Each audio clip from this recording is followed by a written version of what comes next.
Merci pour ceux qui étaient présents. Nous allons parler de l'hélénistique. Alléluia. Nous avons développé le thème mystique. Nous allons faire comprendre pour faire un peu récapitulatif. Alléluia. Pour ceux qui n'étaient pas là. Nous disons dimanche passé que le mystique venait du grec mystikos, qui signifie mystère. Avec moi, mystère. Mystère caché. Alléluia.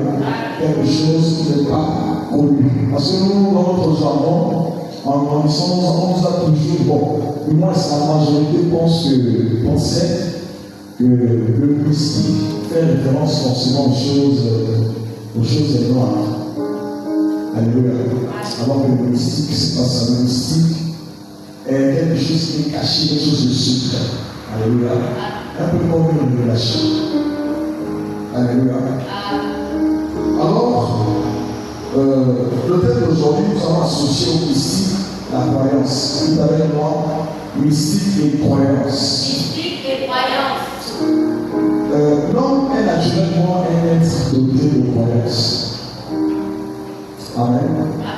Même les personnes qui se sont habillées, elles sont vraiment habillées. Parce que l'être humain est toujours doté de croyance.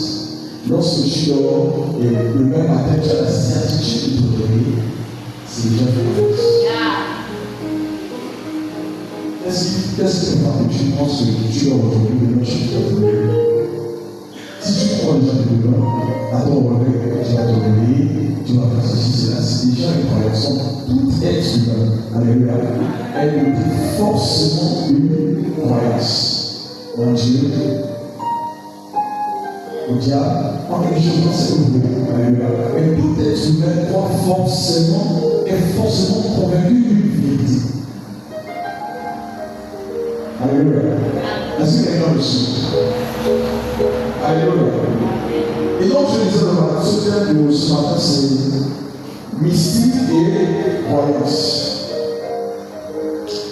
Lorsque nous lisons les Saintes Écritures, nous pouvons constater que croire en Dieu, c'est bien. Dites avec moi, croire en Dieu, c'est bien. Mais croire en Dieu n'est pas suffisant.